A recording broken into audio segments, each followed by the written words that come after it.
po, good morning. Happy weekend po sa inyo lahat mga kalangga, mga ka-OFW. Ako po ngayon ay mag-off day.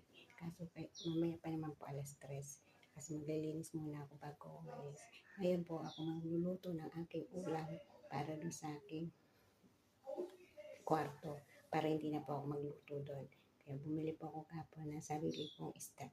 Papaksiwin ko po. Ayan po, pakita ko po sa inyo mga guys. Ayan po. Talong. At syempre yung galunggong po. Pero naglagay na po ako dito ng talong. Tsaka sa pinakailalim po. Tsaka yung syempre yung kamyas po. Ayan. Talong, chili, at tsaka luya po. Pinailalim ko yung half. Tsaka ko po siya ilalagay. Ayan po. Para naman po para masarap yung kain ko dun sa kwarto ko kahit mag-isa lang po ako guys.